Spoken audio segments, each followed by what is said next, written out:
کہا محبوب مجھے قسم تیرے زمانے کی، انسان خسارے میں۔ اب انسان تو خسارہ ماننے کو تیار نہیں ہے۔ وہ کہتا میں تو خسارے میں نہیں ہوں، میں تو ہواؤں کے دوش پہ اڑتا ہوں، میں تو کائنات کو نخچیر بنایا ہوا، زمانہ میرا باج گزار ہے، ستاروں پہ کمندے میں ڈال چکا ہوں، میں اپنی زندگی کو آسائشوں سے بھر لیا ہوا ہے۔ کہاں وہ گھاس پھوس کے جھونپڑے اور کہاں عالی نصب کوٹھیاں، کہاں کھانے کے لیے نان شبینہ بھی میسر نہیں تھا، اور کہاں اتنے کھانے کہ انتخاب مشکل ہو جاتا ہے، کہاں پیوند لگے ہوئے کپڑے اور کہاں اتنے لباس ہیں کہ بدلنے کی باری نہیں آتی ہے۔ تو میں تو خسارے میں نہیں ہوں، میں تو ہواؤں کے دوش پہ اڑتا ہوں، میں تو سمندر کی تہوں میں اتر جاتا ہوں، میں تو پوری دنیا کو گلوبل ولیج بنا لیا ہوا ہے، میں تو کائنات کا سارا حسن کشید کر لیا ہے، میں تو خسارے میں نہیں ہوں۔ اللہ کہتا ہے محبوب مجھے قسم تیرے زمانے کی، یہ خسارے میں ہے۔ یہ خسارہ ماننے کو تیار نہیں، اور اللہ کہتا ہے محبوب مجھے تیرے زمانے کی قسم یہ خسارے میں۔ تو امام راضی فرماتے ہیں، آپ فرماتے ہیں جو خسارہ ہے یہ انسانیت کا ہے۔ اگر یہ ہواؤں کے دوش پہ اڑتا ہے تو یہ انسان کا کمال نہیں ہے، یہ تو چڑیا بھی اڑتی ہے، یہ تو مکھی بھی اڑتی ہے، اگر یہ پانی میں تیرتا ہے تو یہ تو مچھلی بھی تیرتی ہے، اگر اس نے آسائشیں اور سہولتیں اپنے لیے تلاش کر لی ہیں تو وہ تو دوسری مخلوقات کو بھی حاصل ہے۔ تو انسان کا خسارہ ہے، انسان کا۔ یہ جو عروج جس کی یہ کہانی سنا رہا ہے یہ حیوانیت کا عروج ہے، اس کی انسانیت کہاں گئی؟ ہواؤں کے دوش پہ تو اڑتا ہے لیکن من کی دنیا سے تو ناآشنا ہے۔ یہ ستاروں پہ کمندے تو ڈال رہا ہے، ہمسائے کی تو خبر نہیں سے کو۔ یہ دنیا کے اوپر بڑا باخبر شخص ہے لیکن اس سے جو ہے وہ اپنے من کی خبر بھی نہیں ہے۔ ہمارا نرم رو قاصد پیام زندگی لایا، خبر دیتی تھی جن کو بجلیاں وہ بے خبر نکلے۔ یہ تو من سے ناآشنا ہے، کہاں گئی اس کی انسانیت؟ یہ ہواؤں میں اڑتا ہے، اگر چاند کی چھاتی پہ قدم رکھ چکا ہے وہاں سے خاک لا کے دکھاتا پھرتا ہے کہ یہ میں نے جو چاند سے خاک جو ہے وہ اکٹھی کی تھی اور یہ دیکھو میں تمہارے سامنے رکھ رہا ہوں۔ تو زمین پہ پہلے تھوڑا بوجھ تھا کہ اور خاک لے آیا، انسانیت کو اس کا کیا فائدہ ہوا؟ یہ انسانیت کا عروج نہیں ہے، انسان تو خسارے میں ہے، انسانیت تو ڈوب رہی ہے۔ گھر کی آگ بجھی تو کچھ سامان بچا تھا جلنے سے، سو وہ بھی ان کے ہاتھ لگا جو آگ بجھانے آئے تھے۔ اس کی انسانیت کہاں گئی؟ یہ بھائی ہو کے بھائی کا گلا نہیں کاٹ رہا، کہاں گئی اس کی انسانیت؟ کہا محبوب مجھے قسم ہے تیرے زمانے کی، یہ خسارے میں ہے۔ اور قسم محبوب کے زمانے کی اس لیے فرمائی کہ محبوب کے زمانے میں انسان عروج پہ تھا، انسان نقطۂ کمال پہ تھا۔ اس دور کا انسان دیکھنا ہو تو ابو بکر و عمر کو دیکھو۔ تو کہا محبوب مجھے قسم تیرے زمانے کی، یہ انسان خسارے میں، اگرچہ یہ ہواؤں کے دوش پہ اڑتا ہے لیکن اس کی انسانیت لٹ چکی ہے۔ اور اگر اس نے انسان دیکھنا ہے تو محبوب آئے تیرے طور میں۔ یہ تو بھائی بھائی کا گلا کاٹ رہے، خون سفید ہو گیا، ایکسیڈنٹ میں جو بچ جاتے ہیں وہ مرنے والوں کی گھڑیاں اتارتے ہیں، اس کی تو حالت انسانی جو ہے وہ برباد ہو چکی ہے۔ لیکن حسن دیکھنا ہے انسانیت کا تو آئے تیرے دور میں۔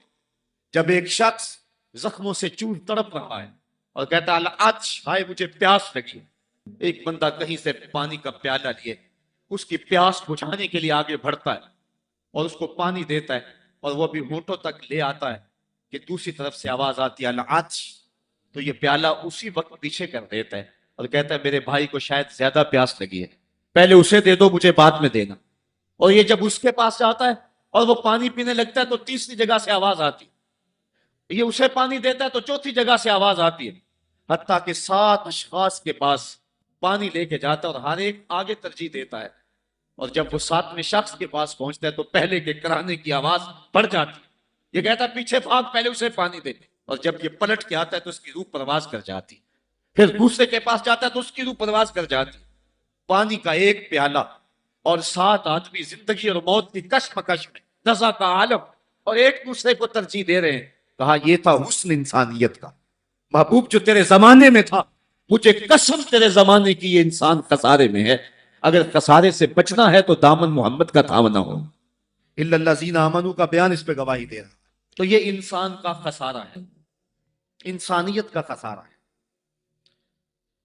شیخ زادہ نے بیضاوی کے حاشیے میں ایک اور خسارے کا پہلو بیان کیا حضرت علی المرتضیٰ رضی اللہ تعالی عنہ سے۔ آپ فرماتے ہیں خسارہ یہ ہے، یہ انسان کی جو سانسیں، ہم لمحہ لمحہ سمجھتے ہیں کہ ہم بڑے ہو رہے ہیں لیکن ہم موت کے قریب ہو رہے ہیں، یہ سانسیں موت کی طرف بڑھنے والے قدم ہیں۔ تو یہ ہے انسان کا خسارہ جو اپنی سانسوں کے ذریعے کر رہا ہے۔ امام راضی لکھتے ہیں کہ ایک شخص پھٹے پہ رکھ کے برف بیچ رہا تھا، اور ایک بزرگ کہتے ہیں کہ مجھے ان الانسان لفی خسر کا ترجمہ سمجھ میں نہیں آتا۔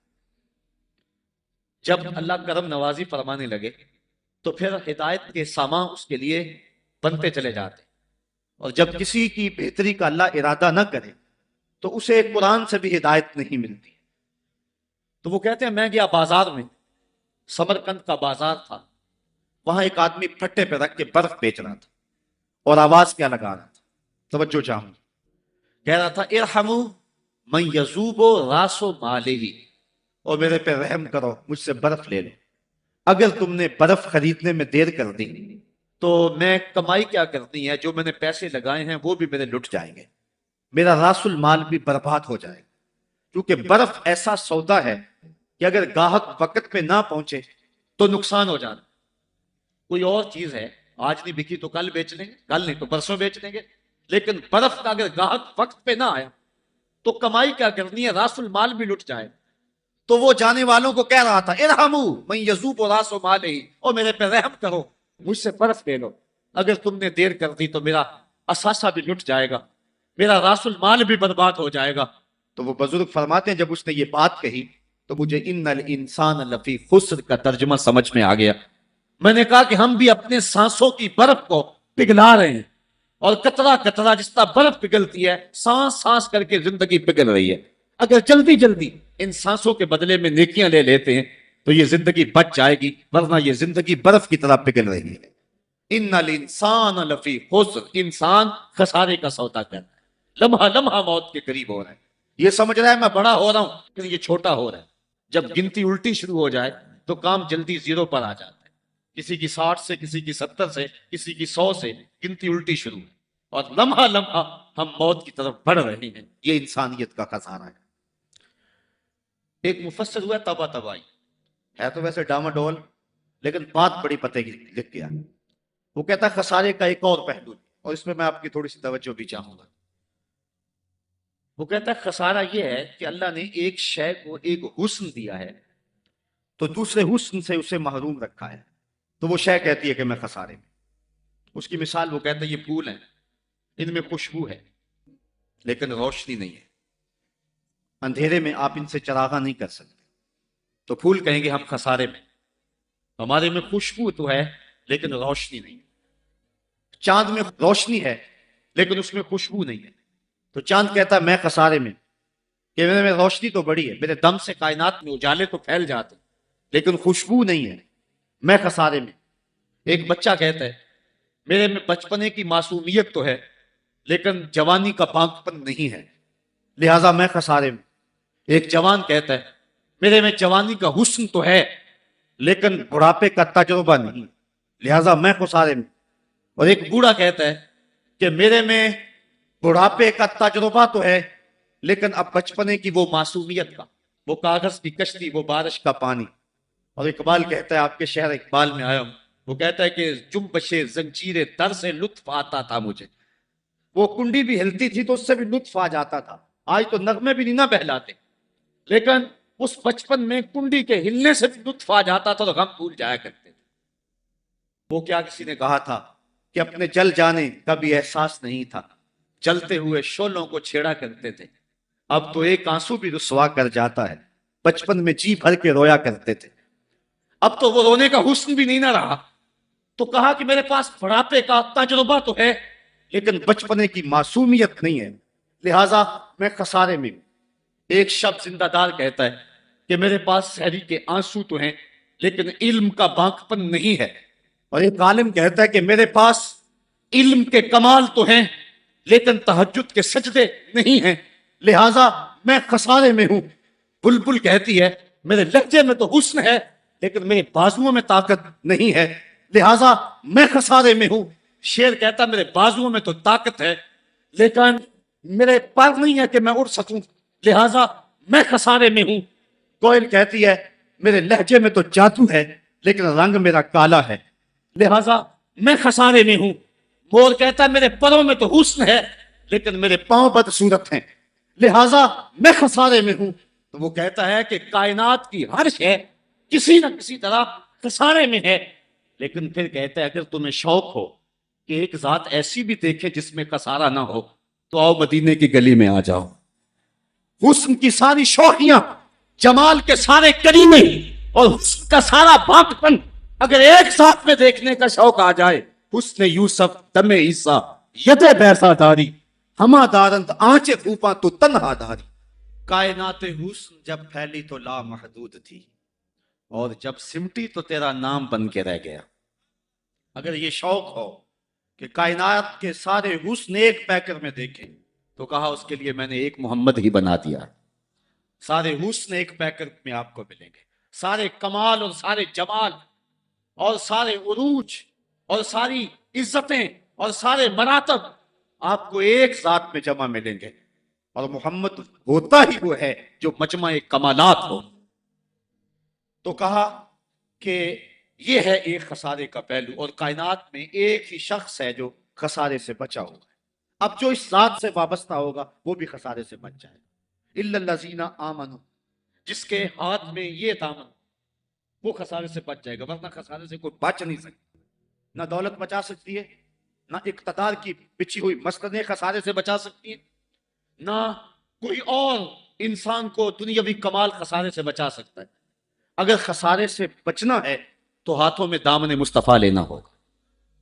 وہ کبھی آپ نے دیکھا ہوگا، اب تو وہ دور بدل گیا ہے، وہ چکی ہوتی تھی جس میں وہ گندم پیستے ہیں، مختلف چیزیں، تو اس کے دو پتھر ہوتے ہیں، ایک نیچے والا ساکن، اوپر والا متحرک، تو درمیان میں اس کے ایک کلی ہوتی جس کے ارد گرد اس کو گھماتے ہیں، تو وہ جو دانے ہیں وہ درمیان خالی جگہ میں ڈالتے ہیں، اس کو گالا کہتے ہیں، اس میں ڈالتے ہیں اور پھر اس چکی کو گھماتے ہیں، تو جو دانے اس مرکز سے، اس کلی سے ہٹ جاتے ہیں وہ پس جاتے ہیں، اور جو اس کلی سے لگ کے رہتے ہیں وہ بچ جاتے ہیں۔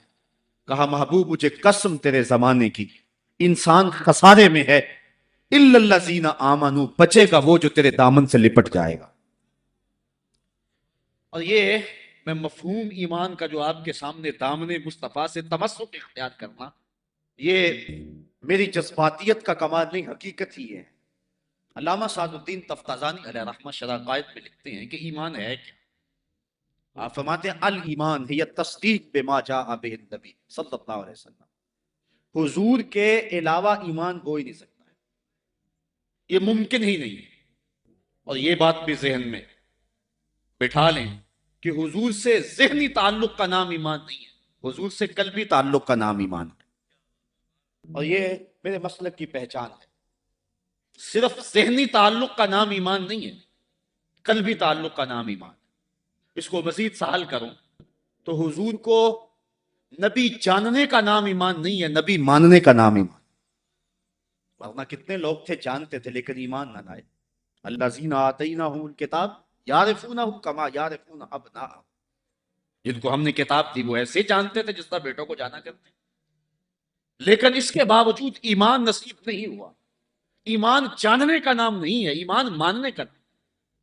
پھول کو بلبل جانتی نہیں، مانتی ہے۔ اگر مانتی نہ ہوتی تو پھول کے گرد رقص بسمل کے تماشے نہ کرتی۔ شمع کو جانتے سارے ہیں لیکن مانتا صرف پروانہ ہے۔ تو ایمان جاننے کا نام نہیں ہے، ایمان ماننے کا نام ہے۔ اور جہاں تک جاننا بمعنی ادراک تو وہ تو آج تک میرے رسول کو کوئی جان ہی نہ سکا۔ سب سے زیادہ قربت تو حضرت سیدنا صدیق اکبر رضی اللہ تعالیٰ عنہ کو حاصل، ان کو بھی کہہ دیا یا ابا بکر لم یعرفنی حقیقتا غیر ربی، سفر و حضر میں میرے ساتھ رہے، سن لو میری حقیقت کو میرے رب کے علاوہ کوئی بھی نہیں جانتا ہے۔ بلکہ ایک مقام پہ فرمایا لی مع اللہ وقت لا یسعنی فیہ نبی مرسل ولا ملک مقرب، میرا اور میرے رب کا معاملہ ایسا ہے کہ درمیان میں نہ کوئی نبی آ سکتا ہے، نہ کوئی رسول اور پیغمبر آ سکتا ہے، اور نہ کوئی فرشتہ مقرب درمیان میں آ سکتا ہے۔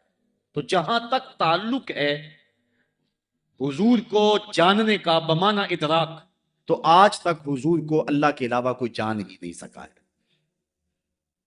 مولوی کا تو دماغ خراب ہو گیا کہ وہ مسجد میں ترازو رکھ کے بیٹھ گیا اور نبی کو تولنے لگا۔ میں تو کہا کرتا ہوں ڈٹھے ورق قرآن دے پھول سارے، تیری شان جیا نہیں کوئی ہور ڈٹھا، تیری شان دا کرے مقابلہ جیڑا انہوں عاشقاں اصلی چور ڈٹھا۔ کوئی نور آکھے کوئی بشر آکھے، پیندہ رات دینے ایہو شور ڈٹھا، اللہ والیاں گل مکا دیتی تساں ہور ڈٹھا ساں ہور ڈٹھا۔ تم نے پتہ نہیں کس کو دیکھا ہے جو سکی بیٹی کو بھی نہیں بخشوا سکتا۔ لاہور قصر نور میں ایک شخص، آپ بھی سارے جانتے ہیں، میرا نام لینے کا مزاج نہیں ہے، ٹیلی ویژن پہ بھی وہ چیختا ہے، تو وہ کہنے لگا کہ نبی تو سکی بیٹی کو بھی نہیں بخشوا سکتا۔ تو میں نے بعد میں اٹھ کے کہا، میں نے کہا لوگوں، آج تو لوگ اسے ووٹ نہیں دیتے جو تھانے سے نہ چھڑا سکے، سنبھلتا نہیں جن سے اپنا دوپٹہ، سنبھالیں گے کیا وہ کلیجہ کسی کا۔ جو تھانے سے نہ چھڑا سکے لوگ اسے ووٹ نہیں دیتے، اور جو اپنی بیٹی کو بھی نہ بخشوا سکے پھر کلمہ پڑھنے کا فائدہ کیا؟ جو افراد خانہ کی بگڑی بھی نہیں بنا سکتا، جو سکی بیٹی کو بھی نہیں بخشوا سکتا۔ میں نے کہا میاں تم اس کی بات کرتے ہو جو سکی بیٹی کو بخشوا نہیں سکتا، ہم تو اس کے قصیدے پڑھتے ہیں جس نے کہا فاطمہ تو جنتی عورتوں کی سردار ہے۔ تم اس کی بات کرتے ہو جس کے چڑھنے سے کچھ نہیں ہوتا، ہم تو اس کی بات کرتے ہیں جس کی انگلی اٹھے اور چاند کے ٹکڑے ہو جائیں، اور سڑیاں کھجوراں اگا جاندہ ہے، اور پتھراں نو کلمے پڑھا جاندہ ہے، قطرے کو سمندر ذرے کو ستارہ کرتے ہیں، کونین کو خم آ جاتا ہے جب زلف سنوارا کرتے ہیں۔ ہم تو اس نبی کو ماننے اور جاننے والے ہیں۔ می وریا کستوریاں دا جدوں یار نچوڑیاں زلفاں، می وریا کستوریاں دا جدوں یار نچوڑیاں زلفاں، تے قبلہ تے بنیا سائم جتے یار نے موڑیاں زلفاں۔ وہ تو رخ پھیر دے تو خدا قبلے نہیں بدل دیتا۔ لوگ کہتے ہیں چاہنے سے کچھ نہیں ہوتا، میں کہتا ہوں ساری دنیا ہی مصطفیٰ کی چاہت پہ ہے۔ قبیلہ بنو سلیم کی مسجد ہے، 4 رکعتی نماز ہے، 2 رکعت پڑھی جا چکی ہے، 2 رکعت ابھی باقی ہے۔ خاطر آطر میں بات آئی کہیں قبلہ بدل جائے تو کیا خوب ہو، تو فوراً جبریل آگے کہا محبوب پھر دیر کاہے کی ہے، ابھی رخ پھیر لو۔ اب جن لوگوں نے مسجد قبلہ تین دیکھی ہے کہ پہلا قبلہ بالکل شمال میں اور موجودہ قبلہ بالکل جنوب، اور صحابہ تو ذہنی طور پہ اس کے لیے تیار ہی نہیں ہے، تو بتا دیا جاتا کہ اگلی نماز ہم ادھر پڑھیں گے۔ یہ نماز کا وقت بدلنا ہو نا تو 1 دن پہلے بتانا پڑتا ہے، کل سے نماز ظہر 2:15 بجے پڑھیں گے۔ اگر اسی دن ایسا کر لیں تو لوگ کہیں گے کہ یہ امام تو سلیقہ ہی نہیں رکھتا ہے، ہم تو آئے 2 بجے کے حساب سے اور 2:15 تک بیٹھے رہیں۔ تو نماز کا وقت بدلنا ہو تو 1 دن پہلے بتانا ہوتا ہے، اور یہاں تو قبلہ بدلنا تھا، ایک نماز ہی پہلے بتا دیا جاتا، لیکن کہا محبوب ابھی رخ پھیر لو۔ یا اللہ تیری نماز تو پوری ہو لے، کہا میری نماز بعد میں پوری ہوگی، پہلے تیری مرضی پوری ہوگی، پہلے تیری مرضی پوری ہوگی۔ نی وریا کستوریاں دا یہ تو یار نچوڑیاں زلفاں، قبلہ عہدے بنیا سائم جتے یار نے موڑیاں زلفاں۔ وہ تو رخ بدل دے خدا قبلے بدل دے، ہم اس نبی کی بات کر رہے ہیں۔ تو بات کر رہا تھا کہ ایمان جاننے کا نام نہیں ہے، ایمان ماننے کا نام ہے، یہ تصدیق بما جاء بہ النبی صلی اللہ علیہ وآلہ وسلم۔ ایمان کے بعد اب یہ بات بھی ذہن نشین کریں کہ اس دنیا پہ سب سے بڑی دولت مجھے اور آپ کو جو عطا کی گئی ہے وہ دولت ایمان ہے، سب سے بڑی دولت۔ اگر ایمان نہیں سب کچھ مل گیا کچھ بھی نہیں ہے، اور اگر کوئی چیز پاس نہیں ہے لیکن ایمان کی دولت موجود ہے تو یہ سب سے بڑا حسن اور سب سے بڑی بہار۔ اقبال کہتا ہے کہ اقبال یہ کس کے عشق کا فیض عام ہے، رومی فنا ہوا حبشی کو دوام ہے۔ یہ وہ دولت تھی جس کے دم سے اجالے دنیا پر سب سے بڑی دولت جو حضرت انسان کو دی گئی ہے وہ دولت ایمان ہے، اور قیامت کے دن سب سے بڑی دولت جو حضرت انسان کو دی جائے گی وہ دیدار الہی ہوگا۔ تو یہ سب سے بڑی دولت، اور یہ محض اللہ کی کرم نوازی سے نصیب ہوگی۔ انسان کی زندگی کے اچھے اعمال بعض اوقات ایمان کے نصیب ہونے کا سبب بن جاتے ہیں، یہ کبھی کبھی ایسا ہوتا ہے، لیکن ہوتی محض توفیق خدا بنتی ہے۔ اس کی مثال جس طرح المجاشی فرزدق شاعر کا دادا حضور کی خدمت میں حاضر ہوتا ہے اور آقا کریم کی خدمت میں حاضر ہو کر کے اسلام کی دولت سے مالا مال ہوتا ہے، اور پھر عرض کرتا ہے حضور میں نے اپنے زمانہ جاہلیت میں 360 بچیوں کو زندہ درگور ہونے سے بچایا، تو کیا مجھے اس نیک عمل کا جو زمانہ جاہلیت میں نے کیا اس کا کوئی صلہ ملے گا؟ چونکہ شاعر تھے اور شاعر بڑا گداز اور نرم دل ہوتا ہے، وہ تو شاخ سے ٹوٹتے ہوئے پھول کو بھی برداشت نہیں کر سکتا۔ وہ کیا کہا تھا اقبال نے، دل نہیں شاعر کا ہے کیفیتوں کی رست خیز، کیا خبر تم کو درون سینہ کیا رکھتا ہوں میں، سچ اگر پوچھے تو افلا سے تخیل ہے وفا، دل میں ہر لہجہ نیا محشر پپا رکھتا ہوں میں، در غم دیگر بسوس و دیگر آرا ہم بسوس، گفتبت روشن حدیث گردوانی دار ہوش، کہہ گئے ہیں شاعری جزویست از پیغمبری، ہاں سنا دے پڑھ کے ان کو پیغام سروش۔ امیر منائی نے غالباً کہا تھا کہ خنجر چلے ہم پہ، خنجر چلے کسی پہ ہم، اور تڑپے جو ہم امیر تو درد سارے جہاں کے ہمارے جگر میں۔ اور اقبال نے آنکھ سے تشبیہ دی شاید ایک جگہ، مبتلا درد ہو کوئی عذر روتی ہے آنکھ، کس قدر ہم درد سارے جسم کی ہوتی ہے آنکھ۔ تو جب کوئی ظالم باپ اپنی بیٹی کو زندہ درگور کرنے لگتا تھا تو یہ کہتا کہ میں تڑپ اٹھتا، کانپن اٹھنیاں دے کر کے اس بچی کی جان چھڑا لیتا۔ اس طرح میں نے 360 بچیوں کی جان چھڑائی، کیا زمانہ کفر میں کیے گئے میرے اس نیک عمل کی مجھے کوئی جزا ملے گی؟ تو حضور نے مسکرا کے فرمایا کہ تجھے اس کی جزا مل تو گئی ہے کہ اللہ نے تجھے ایمان عطا فرما دیا۔ تو کبھی ایسا ہوتا ہے، لیکن اگر ایمان نہیں ہے تو اعمال کی جزا نہیں ہے۔ اسی لیے الا الذین آمنوا وعملوا الصالحات، اعمال کی جزا بصورت ایمان اگر مل جائے تو مل جائے، اور اگر ایمان نہیں ہے تو پھر آخرت میں لا خلاق کوئی حصہ نہیں ہے۔ الا الذین آمنوا وعملوا الصالحات، انسان خسارے میں ہے۔ خسارے سے بچے گا وہ جس کے دامن میں 4 چیزیں، ایک ایمان، اور دوسرا اعمال صالحہ۔ ایمان کی زینت ہے ہمارے احناف کے نزدیک، اعمال نفس ایمان میں داخل تو نہیں ہے کیونکہ وہ مجرد تصدیق قلبی کا نام ہے، لیکن ایمان کا حسن جو ہے وہ اعمال ہے۔ آج ہمارا حال یہی ہے کہ دعوی ایمان ہمارے پاس موجود ہے لیکن مسلمانوں والے اعمال ہمارے پاس نہیں ہے۔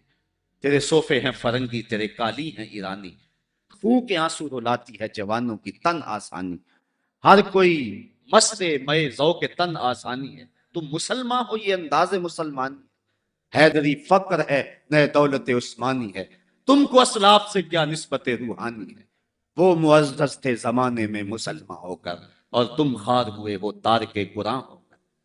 آج ہم صرف دعوے کی حد تک، شکوے میں اقبال جب چیخ چیخ کے کہتا ہے کہ تیرے کعبے کو جبینوں سے بسایا ہم نے، نو انسانی کو غلامی سے چھڑایا ہم نے، صفائے داہر سے باطل کو مٹایا ہم نے، تیرے قرآن کو سینوں سے لگایا ہم نے، پھر بھی قلعہ ہے ہم سے کہ وفادار نہیں، ہم وفادار نہیں تو بھی تو دلدار نہیں۔ تو جب اس کا جواب آتا ہے تو سنیے، لہجہ تھوڑا سا بدلا، کہ میرے کعبے کو جبینوں سے بسایا کس نے، نو انسانی کو غلامی سے چھڑایا کس نے، صفائے دہر سے باطل کو مٹایا کس نے، میرے قرآن کو سینوں سے لگایا کس نے، تھے تو آباب تمہارے ہی مگر تم کیا ہو، ہاتھ پہ ہاتھ درے منتظر فردا ہو۔ ذرا کبھی اپنے اندر جھانک کر کے دیکھا کہ ہم ہیں کہاں اور کس جگہ پہ کھڑے ہوئے ہیں۔ آج ہم مسلمان ہونے کی بات کرتے ہیں لیکن کبھی دیکھیں کہ ہمارے عمل کی پوزیشن اور حالت کیا ہے، آج ہم کس جگہ پہ کھڑے ہوئے ہیں۔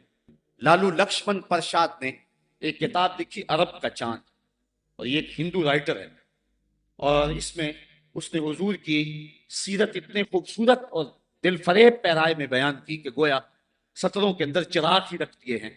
تو کسی نے سوامی لکشمن پرساد سے پوچھا کہ تو نے مسلمانوں کے نبی پر اتنی خوبصورت سیرت کی کتاب لکھی ہے، تو حضور کا غلام کیوں نہیں بن جاتا؟ تو جو اس نے جواب دیا، اگر ہم اس پہ تھوڑا سا تفکر کریں تو وہ ہماری آنکھیں کھول دینے کے لیے کافی، لیکن اگر ہم اس پہ غور نہ کریں تو وہ ایک گاڑی ہمارے روڈ پہ چلتی ہے، اس کے پیچھے لکھا ہوا ہے عقل نہ ہو تو موچے ہی موچے۔ بات یہ ہے، بات سوچنے والوں کے لیے ہوتی ہے۔ تو سوامی نے جواب دیا تھا کہ جب میں نے حضور کی سیرت لکھنے کے لیے امہات کتب سیر کو پڑھا تو یہ جذبہ میرے سینے میں بھی گڑائیاں لینے لگا کہ میں اس نبی کا غلام کیوں نہیں بن جاتا، لیکن جب میں مسلمانوں کے کردار کو دیکھتا ہوں تو میں کہتا ہوں میں ہندو ہی ٹھیک ہوں۔ ہمارا کردار لوگوں کے ایمان کے راستے میں رکاوٹ بنا، اور ایک زمانہ تھا کہ ہماری میتیں بھی ایمان دیا کرتی تھی۔ امام محمد کا جب جنازہ اٹھا تو پورا بصرہ امڑ آیا.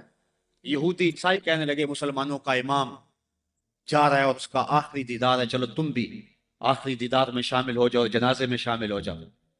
لوگ ذوق و شوق کی فراوانی میں آگے بڑھ بڑھ کے جنازے کی چارپائی کو کندھا دے رہے تھے. تو اگر کسی عیسائی اور کسی یہودی کا جی چاہا کہ میں بھی مسلمانوں کے امام کے جنازے کی چارپائی کو کندھا دوں، تو ہمیں تاریخ بتاتی ہے پھر جس کا کندھا امام محمد کے جنازے کی چارپائی کو چھوا اس کے لبوں پہ کلمہ جاری ہو گئے. ہمارے بزرگوں کی تو لاشیں بھی کلمہ دیا کرتی تھی، اور آج ہماری زندہ لاشیں لوگوں کے ایمان کے راستے کے اندر رکاوٹ بنی ہوئی.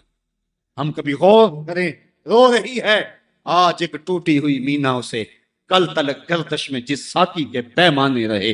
خیر تو ساکی سہی لیکن پلائے گا کسے، اب نہ میں کش رہے باقی نہ میں خانے رہے. رو رہے ہیں آج وہ کشتے جنو پرور جہاں، رقص میں لیلا رہی لیلا کے دیوانے رہے. پائے ناکامی متائے کارواں جاتا رہا، کارواں کے دل سے احساس زیاں جاتا رہا. جن انگاروں پہ اس وقت میں اور امت مسلمہ اور آپ کھڑے ہیں، کون اس سے بے خبر نہیں ہے؟ کابل میں کون لٹ رہا ہے؟ کندھار میں کس کی گردنیں کاٹی جا رہی ہیں؟ اور شبرغان کے اندر کس کے بالوں کو نوچ کر کے زخموں میں تیزاب چھڑکا جا رہا ہے؟ غزہ کی پٹی میں کس کے بچے ذبح کیے جا رہے ہیں؟ موصل میں ام احمد کس محمد بن قاسم کو پکار رہی ہے؟ کندھار میں، کابل میں، دشت لیلا میں، تورا بورا میں، کسورا میں اور دریائے آمو کے دونوں کناروں پر جو قیامت پپا ہے، کبھی ہم نے احساس کیا 1 ارب 40 کروڑ انسان اس وقت خانمہ برباد ہیں. 56 اسلامی ریاستیں آج بے بس نظر آتی ہیں اور بے حسی کی ایسی چادر اوپر تنی ہوئی ہے کہ کسی کو احساس ہی نہیں ہو رہا، اور متاع کارواں بھی لٹا چلا جا رہا ہے. ہم تو صرف 313 تھے اور دنیا کو ناکو چنے چبوا کے رکھ دیے. تاریخ اس واقعہ کو کبھی نہیں بھول سکتی جب ابو جہل نے اپنا سفیر بھیجا اور اپنا جاسوس بھیجا عمیر کہ جا مسلمانوں کو دیکھ کر کے آ کتنے. تو واپس آ کے اس نے جو خبر دی وہ بڑی حوصلہ افزا تھی، اس کے لیے حوصلہ افزا تھی. اس نے صنادید قریش کو اکٹھا کر کے کہا کہ یہ عمیر کی رپورٹ سنو. یہ کہتا ہے صرف 3 اونٹ کھا سکیں گے، یعنی 300 سے اوپر نیچے. ان کے پاس اسلحے بھی پورے نہیں. تو میری مشاورت یہ ہے صبح لڑائی کی نوبت نہیں آئے گی، رسیاں کٹھی کرو، صبح انہیں پکڑیں گے، اونٹوں کی پشتوں پہ جکڑیں گے اور جا کے حرم کعبہ کی دیواروں کے ساتھ باندھ دیں گے. جو بعد میں دور دور سے لوگ آیا کریں گے ان کو ان کا تماشا دکھایا کریں گے. یہ نئے لوگ تھے جنہوں نے ایک نئے دین کی داغ بیل ڈالی تھی.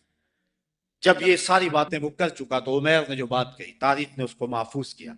عمیر کہنے لگا تم کہتے ہو رسیاں کٹھی کرو، میں اس قوم کو دیکھ کے آیا ہوں. اگر میری بات مانتے ہو تو رات کی تاریکی میں بھاگ سکتے ہو تو بھاگ جاؤ. واللہ میں نے ایسے لوگ دیکھے، اس کے لفظ ہیں وَلَٰكِنْ رَأَيْتُ يَا مَعْشَرَ قُرَيْشٍ الْبَلَايَا تَحْمِلُ الْمَنَايَا. اے قریش کے سرداروں، اتنا بھی تکبر میں نہ آؤ. میں ان آنکھوں سے دیکھ کر کے آیا ہوں کہ یثرب کی اونٹنیاں اپنی پشتوں پہ نری موتیں اٹھا کے لے آئی اور وہ زخمی سانپوں کی طرح پیچو تاب کھا رہے ہیں، اور کل ان میں سے کوئی مرے گا نہیں جب تک تم میں سے ایک ایک کو لڑ نہیں جاتا. تو اگر تمہارے اتنے لوگ مارے جائیں تو افسوس ہے تمہارے جینے پہ. تم کہتے ہو رسیاں کٹھی کرو، میرا مشورہ ہے رات کی تاریکی میں بھاگ سکتے ہو تو بھاگ جاؤ. پھر اگلے دن عظیمت کی جو داستان مسلمانوں نے رقم کی، اس دن کو میرے رب نے بھی یوم فرقان کہہ کے پکارا. آج اگر ہم دیکھیں اپنے آپ کو، ہم کس جگہ پہ کھڑے ہیں؟ 1 ارب 40 کروڑ انسان اور یہ ہجوم اور 56 اسلامی ریاستیں، اور آج ہمارے اوپر جو حال ہے، آج ہے رسوا زمانے میں کلاہ لالا رنگ. جو سراپا نازتے ہیں آج مجبور نیاز. آج ہم جس جگہ پہ کھڑے ہوئے کون نہیں جانتا ہے. ہر سمجھ دکھ ہی دکھ پھیلا ہوا ہے. ہمیں بڑی سنجیدگی سے سوچنے کی ضرورت ہے اور اپنے عمل کے محاسبے کی ضرورت ہے. یہ پچھلے دن گجرانوالہ میں بھی سڑکوں پہ لوگ نکل آئے تو میں بھی ان لوگوں میں شامل تھا. اور کون شخص ہے کہ جس کو امریکہ کے ساتھ ہمدردی ہوگی اور بش کے لیے دل میں کوئی نرم گوشہ ہوگا؟ وہ بدبخت شخص جس کی آستین کے ایک تار سے مسلمانوں کا لہو ٹپکتا ہے. تو میں نے لوگوں کو جو جوش و غضب پہ نعرے لگا رہے تھے، ایک بات میں نے کہی تھی. میں نے کہا تھا آج تم امریکہ سے ٹکرانے کی بات تو کر رہے ہو، لیکن کبھی اپنے آپ کو جھانک کر کے دیکھا تمہاری مسجدوں کی لیٹرینوں کے جو لوٹے ہیں وہ بھی تو زنجیروں سے بندھے ہوئے ہیں. یہ تمہاری اخلاقی گراوٹ کی کہانی ہے. اگر باہر کوئی واٹر کولر نصب کر دیتا ہے تو اس کے اوپر جو گلاس رکھتا ہے وہ بھی زنجیروں سے باندھ کر کے رکھنے پڑتے ہیں. یہ ہے ہماری حالت. اور ٹکر لیتے ہم امریکہ سے. ہم کبھی اپنے پاؤں کو بھی تو دیکھیں, اپنی صورت کو بھی تو دیکھیں, اپنے کردار کو بھی تو دیکھیں کہ ہم کس جگہ پہ کھڑے ہوئے ہیں. ایک اچھا مسلمان تو بننے کی بڑی دور کی بات ہے, ہم ابھی تک تو ایک قوم نہیں بن سکے ہیں. ہم نے غور کرنا ہے. الا الذین آمنوا وعملوا الصالحات. اسلام ہم سے عمل مانگتا ہے, صرف زبانی دعووں سے کچھ نہیں ہوگا. عمل سے ہم نے اس دعوے پہ دلیل فراہم کرنی ہے. وتواصوا بالحق وتواصوا بالصبر. حق اور صبر کی وصیت. بات لمبی ہو رہی ہے اس لیے میں اپنی بات کو مختصر کرتا ہوں. یہ وصیت کا جو تکرار ہے اس میں بھی مفسرین فرماتے ایک حسن ہے تاکہ مومن کبھی بھی وصیت کے عمل کو کبھی نہ چھوڑے. امام قرطبی نے حق پر جو ہیں وہ 3 قول بیان فرمائے ہیں. ایک قول یہ ہے کہ حق سے مراد قرآن ہے, اور میں اس پہ 2 باتیں آپ کے پیش کر کے اجازت چاہوں گا. اس دور میں بلکہ ہر دور میں قرآن کے دامن کو تھامنا ہی جو ہے وہ نجات کی ضمانت ہے. امام ترمذی نے حضرت علی المرتضیٰ سے حدیث جو ہے وہ تخریج کی ہے کہ حضور قرب قیامت کے تذکروں سے لوگوں کو آگاہ کر رہے تھے. تو عرض کی حضور پھر اس دور میں بچنے کی صورت کیا؟ تو بے ساختہ فرمایا اللہ کی کتاب قرآن مجید. جو اس کتاب سے جڑ جائے گا بچ جائے گا, اور جو اس کتاب سے پہلو تہی کرتا رہا اللہ اسے گمراہ کر دے گا. یہ وہ پاکیزہ کتاب ہے جو روشنیوں کا منبع ہے. قرآن مجید کے 5 حق ہیں, اس پہ الگ بحث کی جا سکتی ہے, لیکن میں ایک بات آپ کے سامنے رکھنا چاہتا ہوں بڑے درد دل کے ساتھ کہ کیا ہم نے قرآن مجید کے حقوق کو پہچانا؟ آج ہم قرآن مجید کے ساتھ جو اس کتاب ہدایت کا تقاضا تھا کیا ہم نے پورا کیا؟ یہ بات درست ہے کہ گھر میں قرآن ہوگا تو برکتیں اتریں گی, اس بات کا بھی کوئی انکار نہیں کرتا. مکان بنایا, فیکٹری بنائی ہے, دکان بنائی ہے, تو بچوں کو بلا کے قرآن مجید کی تلاوت کروا لیں, برکت ہوگی. میں اس کا انکار بھی نہیں کرتا کہ مرنے والے کی روح کو اصالے ثواب کریں گے تو اس کی قبر میں نور اترے گا. یہ بات بھی درست ہے کہ قرآن کے نور کے مقابلے میں کوئی ناری مخلوق نہیں ٹھہر سکتی. اس کے الفاظ کا دم کریں تو شفا نصیب ہوگی. لیکن مجھے بتاؤ کیا قرآن مجید کے نزول کا مقصد یہ تھا؟ آپ کے شہر اقبال میں ہوا, اور اقبال سے پوچھ لیتے ہیں, بڑی خوبصورت بات کر گیا.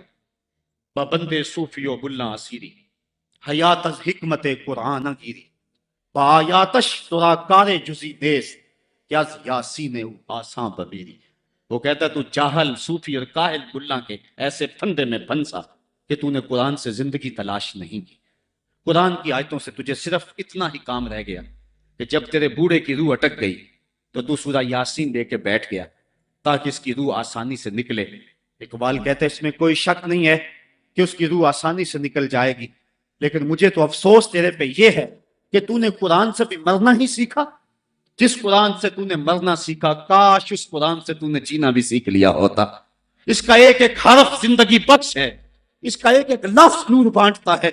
حیات آفری ہے اس کی آیتیں, اور یہ کتاب برکت ہی نہیں کتاب ہدایت بھی ہے. یہ کتاب رحمت لوگوں کو زندگیاں دیتی ہے, حیات بخش ہے یہ کتاب. اس سے وابستگی اختیار کرنے والا زندگی کا حسن پا جاتا ہے. لیکن تو نے اس قرآن سے بھی مرنا ہی سیکھا, اور تو نے اس کو بس اسی مقصد کے لیے قرآن کو پڑھا. کاش اس قرآن سے تو نے جینا بھی سیکھ لیا ہوتا اور زندگی کا حسن اس سے کشید کر لیا ہوتا. وَتَوَاصَوْا بِالْحَقِّ, حق سے مراد جو ہے وہ قرآن ہے. وَتَوَاصَوْا بِالصَّبْرِ, اور صبر سے مراد ایک تو دکھوں پہ صبر ہے, شدائد پہ صبر ہے. اور امام قرطبی اور امام رازی اور دیگر ائمہ تفسیر لکھتے ہیں اس سے مراد عبادت پر تسلسل یہ بھی مراد ہے. صبر سے مراد استقامت علی الدین بھی مراد ہے, اور صبر سے مراد جو ہے وہ مشکل حالات میں دین کے دامن کو تھامے رکھنا یہ بھی مراد ہے. آج میری اور آپ کی حالت یہ ہے کہ آج ایک فیشن کے طور پہ یہ بات کہی جاتی ہے جی دین پہ چلنا بڑا مشکل ہے. میں پوچھتا ہوں دین پہ آج چلنا مشکل ہے یا جب بلال حبشی چلے تھے تو اس وقت چلنا مشکل تھا؟ آج تو ہم مسجد میں آئے تو قالین بچھے ہوئے تھے, گرم پانی دستیاب تھا, ہیٹر چل رہے تھے, اور ہم کہتے دین پہ چلنا بڑا مشکل ہے. ذرا ان سے پوچھو جن کی چمڑی بھی اتھیڑ کے رکھ دی گئی, جن کے جسموں کو لوہے کے ٹنگیوں سے چھید کیا گیا, لیکن انہوں نے نہیں کہا تھا کہ دین پہ چلنا مشکل ہے. حضرت بلال حبشی کو جو ہے وہ سنگریزوں پہ کھینچا جاتا ہے اور وہ کنکر ان کے جسم میں کھپ جاتے ہیں اور کھینچ کر کے پھر نکالا جاتا ہے. کبھی تپتے ہوئے کوئلوں پہ ان کو رکھا جاتا ہے. اور امیہ بن خلف چنگارتا ہے, بلال رک جاؤ, چمڑا ادھیڑ دیں گے. لیکن بلال مسکرا کے کہتا ہے تو ترش شروع ہو کے گالی ہزار دے, یہ وہ نشہ ہی نہیں جسے ترشی اتار دے. اور بدنامی سے بڑھتا ہے محبت کا جنون, نشہ اتنا ہی تیز ہوتا ہے جتنی ہوا لگتی ہے. تو جو کرنا ہے کر. بلکہ بلال حبشی کو تپتی ہوئی ریت پہ لٹایا اور سینے پہ رکھا پتھر, اور بلال مسکرا رہے. اور کوئی شخص پاس سے گزرا, کہا بلال مسکرا رہے ہو اور یہ تمہارے اوپر اتنا ظلم اور جبر کر رہے ہیں. تو بلال حبشی نے جو جواب دیا, کہا تم بازار میں جاتے ہو نا مٹی کا برتن خریدنے, تو اس کو بھی ٹھونک بجا کے دیکھتے ہو کہ اس کی آواز تو ٹھیک ہے, کہیں کچا تو نہیں ہے. کہا تم تو برتن بھی خریدتے ہو تو ٹھونک بجا کے دیکھتے ہو, میرا رب بلال کی خریداری کر رہا ہے, وہ ٹھونک بجا کے دیکھ رہا ہے کہ کہیں بلال کچا تو نہیں ہے. میں کہتا ہوں مالا خرید لے بلال کو, یہ کچا نہیں ہے, تیری رگ میں جان کی بات نہیں پڑی تو قربان کر دے گا. آج شور ہم نے ڈالا ہوا ہے, بڑا مشکل ہے دین کے اوپر چلنا. ذرا اس کی کہانی بھی پڑھو, ذرا اس کی زندگی بھی دیکھو کہ جس کی دونوں ٹانگوں کو دونوں اونٹوں کے ساتھ باندھ دیا گیا اور کہا پھر جا اپنے نظریے سے, ورنہ ابھی جب اونٹوں کو ہانکیں گے تیرا جسم چڑھ جائے گا اور دو حصوں میں تقسیم ہو جائے گا. اس نے کہا کر لو جو کرنا ہے. اور جب اونٹوں کو ہانکا لگایا گیا, ہمیں تاریخ بتاتی ہے کہ جب اس کا جسم چڑھنے لگا اور سرخ سرخ قطرے گرنے لگے, تو ہمیں ہماری عقل تو یہی کہتی ہے کہ اس نے چیخوں سے آسمان کو سر پہ اٹھا لیا ہوگا. لیکن ہمیں تاریخ نے بتایا جب تک زباں بولتی رہی اس کے لبوں پہ یہی تھا, فزتو پہ رب الکعبہ, فزتو پہ رب الکعبہ, کعبے کے رب کی قسم میں زندگی کی بازی جیت گیا ہوں. آج شور ہم کر رہے ہیں, یار ہم سے تو وہ عورت اچھی, ابھی دو دور کی بات نہیں ہے. اقبال نے نظم کیا, وہ ایران کی طاہرہ نامی عورت, جس کو ایک کنویں کے کنارے کھڑا کیا, اس کے سامنے اژدہا ڈالے اس کنویں کے اندر اور بچھو ڈالے اس کنویں کے اندر. کہا پھر جا اپنے نظریے سے ورنہ اس میں پھینک دیں گے تجھے. اس نے کہا مجھے ایک رات کی مہلت دے دو. کہا جا دی. رات گزر گئی, پھر وہاں لے جایا گیا, کنویں کے کنارے کھڑا کیا گیا. وہ کنواں جس میں اس کے سامنے بڑے بڑے سانپ اور اژدہا ڈالے. کہا پھر جا اپنے نظریے سے ورنہ تجھے دھکا دے دیں گے اور یہ سانپ تیری بوٹیاں نوچ لیں گے. اس نے کہا پھینک دو. کہا تو نے رات سوچا نہیں ہے؟ کہا میں نے سوچنے کے لیے رات تو نہیں مانگی تھی, میں نے رب کی عبادت کے لیے مانگی تھی, میں نے تو استقامت طلب کرنے کے لیے مانگی تھی, رب سے یاس کرنے کے لیے رات مانگی تھی. مالک عورت ذات, اور میرے سامنے اتنے سانپ اور اتنے بچھو پھینکے گئے, اور جب میں ڈالی گئی نا اس کنویں میں تو وہ میری بوٹیاں توڑیں گے, مجھے ڈنگ ماریں گے. کہیں ایسا نہ ہو کہ میری چیخوں کی آواز غیر محرم سنیں اور پھر وہ مسخر اڑائیں اس پہ, اور محمد عربی کی امت کی ایک باندھی پر وہ تمسخر اڑائیں اور کہے اڑائیں. میرے مالک مجھے صبر دے دے, مجھے حوصلہ دے دے, اور میں نے رب سے یہ حوصلہ مانگ لیا ہے, اب پھینک دو, تم میری چیخ نہیں سنو گے. ہم میں سے تو وہ عورت اچھی تھی, اور آج ہم جو ہے وہ کہتے ہیں بڑا چلنا مشکل ہے دین پہ. ان کی چمڑیاں بھی اتھیڑ دی گئی. حضرت خباب بن ارت کے ساتھ کیا نہ ہوا, حضرت سمیہ کے ساتھ کیا نہ ہوا, حضرت زنیرہ کے ساتھ کیا نہ ہوا. پڑھے تاریخ, عظیمتوں پہ مشتمل تمہاری تاریخ ہے. اور آج ہم کس جگہ پہ کھڑے ہیں, اور آج ہم دین کے لیے تھوڑی سی تکلیف بھی برداشت نہیں کرتے. بلکہ ہماری بے غیرتی کا حال تو یہ ہے کہ بیرون ملک جانے کے لیے لوگ اپنے آپ کو مرزائی نہیں لکھ رہے. مرزائی ختم نبوت کا باغی ہے, مرزائی گستاخ رسول ہے. ایک منٹ کے سینکڑویں سیکنڈ کے مطابق بھی جو ہے وہ اپنے آپ کو گستاخ رسول کو کہلوانا کیسے مومن گوارا کر سکتا ہے. آج کتنے لوگ ہیں جو مرزائی لکھ کے بیرون ملک چند ٹکوں کے لیے جو ہے وہ اپنا دین بیچ رہے ہیں. کہاں وہ لوگ اور کہاں یہ زمانہ. واتاوا سو صبر, دکھ آئے گھر میں چولہا نہ چلے کوئی بات نہیں ہے. ہمارے نبی کی یہ سنت بھی ہے, ایک ایک مہینہ گھر میں کبھی چولہا حضور کے نہیں جلا کرتا تھا. امام منذری نے لکھا ہے کہ حضور جب آئے نا حضرت سیدنا سلمان فارسی کے گھر کے اندر, انہوں نے ایک دن حضور کو گزرتے ہوئے دیکھا, دعوت کی, تو جب حضور کے سامنے کھانا رکھا گیا تو آنکھ ایسی باہر ہو گئی, اور پھر ایک روٹی لی اور چند بوٹیاں ایک خادم کے ہاتھ میں دیتے ہوئے کہا جاؤ ہمارے گھر دے آؤ, میری بیٹی فاطمہ کتنے دنوں سے بھوکی بیٹھی ہے. مال کے کونین ہیں وہ پاس کچھ رکھتے نہیں, دو جہاں کی نعمتیں ہیں ان کے خالی ہاتھ میں. صاحبو میرا لہجہ تھوڑا سا آج بے ترتیب ہو گیا ہے, لیکن آج میں اور آپ دیکھیں کہ ہم کس جگہ پہ کھڑے ہیں. واتاوا سو بالصبر, حق اور صبر کی وصیت, اس کو کبھی بھی نہ چھوڑیں. حضرت عمر فاروق رضی اللہ تعالیٰ عنہ کی جب سانس ٹوٹ رہی تھی، ایک انصاری آپ کا حال پوچھنے آیا اور اس کی شلوار ٹخنوں سے نیچے لٹک رہی تھی۔ اس نے کہا حضرت آپ کا کیا حال ہے؟ کہا اللہ کا شکر ہے میرا حال تو ٹھیک ہے، جوان تیرا حال ٹھیک نہیں ہے۔ اس نے کہا حضرت کیا ہوا؟ کہا یہ شلوار اوپر کر دے، یہ تہبند اوپر کر دے، ایک تو تیرے کپڑے ناپاک ہونے سے بچ جائیں گے، دوسرا تیرا رب بھی راضی ہو جائے گا۔ اور اس کے بعد آپ کی سانس ٹوٹ گئی اور دائی اجل کو لبیک کہہ گئے۔ تو وصیت کے عمل کو آج ہم نے چھوڑ دیا ہوا ہے، اور آج ہماری جو حالت ہے اور جس جگہ پہ ہم کھڑے ہیں، اسی کشتی کو ہے خوف تلاطم صد ہے منہ موڑ دیے تھے جس نے بڑھتے ہوئے طوفانوں کے۔ ہم توڑتے تھے تو زمانہ ہمیں راستہ دیتا تھا، دنیا ہماری پاج گزار تھی اور ہم کائنات کے حکمراں تھے، لیکن آج وہ لمحے، وہ اندلس کی کہانیاں اور وہ سسلی اور سکلیا کے اندر جو کچھ ہماری جو ہے وہ عظیمتوں کی کہانیاں تھی، آج کہاں ہیں؟ آج کابل میں، کندھار میں، قلعہ جنگی میں، دشت لیلہ میں، تورا بورا میں، تکریت میں، موصل میں، بغداد میں، القدس میں، کشمیر میں، دریائے آمو کے دونوں کناروں پر اور ڈل جھیل کے اندر تیرتی ہوئی لاشیں آج کیا کہانی بتا رہی ہیں، اور ہم کس جگہ پہ کھڑے ہیں؟ صاحبو، ہمیں پوری طرح سے یکسوئی سے آگے بڑھنے کی ضرورت ہے، اور سورۃ العصر ہمیں جس سمت بلا رہی ہے، یہ اس عصر اور اس زمانے کا تقاضا ہے۔ اللہ تعالیٰ میرے بے ترتیب جملوں کو اپنی بارگاہ میں قبول فرمائے، اور وہ رب ایسا فرماتا ہے اشہد بلال عند اللہ اشہد، بلال کی اشہد بھی اللہ کے ہاں اشہد ہے، تو اللہ تعالیٰ میری اشہد کو قبول کر لے اور میرے لفظوں کا درد دلوں میں اتار دے، اور اللہ امت کو کھویا ہوا مقام عطا فرما دے۔ کار ما آخر شدو آخر زما کار نشد، مشتے خاک ما غبارے کوچائے یارے نشد۔ ورنہ جی تو نہیں چاہتا تھا کہ بات کو چھوڑوں، جی چاندہ اس رات نو میں دی فجر تک روک لواں، جے وس چلے میرا تے سونے نو حشر تک روک لواں۔ نہ نظر کرم دی چات مکے، نہ یہ بات مکے، نہ یہ رات مکے، مگر دل کے ارمانہ پورے ہوئے تھے ابھی، یہ غضب ہو گیا کہ سحر ہو گئی۔ ان کی زلفیں جدھر بھی بکھرتی گئیں، گیت گاتی ہوئی شب ادھر ہو گئی۔ ان کی آنکھوں میں ایسا نشہ تھا فراز، جس نے دیکھا وہی لڑکھڑاتا گیا۔ اس سمت ہی بہاروں کے رخ پھر گئے، جس طرف کے نشیلی نظر ہو گئی۔ چاند گہنا گیا، مہر شرما گیا، حسن ہر ایک شے کا سوا ہو گیا۔ ان کے آنے کا یارو مزہ آ گیا، پوری دنیا ہی شیر و شکر ہو گئی۔ کن کی کنجی ہے جس کی زباں وہ نبی، جس کی قرآن ہے داستاں وہ نبی۔ ان کی نظروں کی وسعت کی کیا بات ہے، جب بنی ہم پہ ان کو خبر ہو گئی۔ تم سے فریاد ہے اے گنبد خضرا والے، کعبے والوں کو ستاتے ہیں کلیسا والے۔ وآخر دعوانا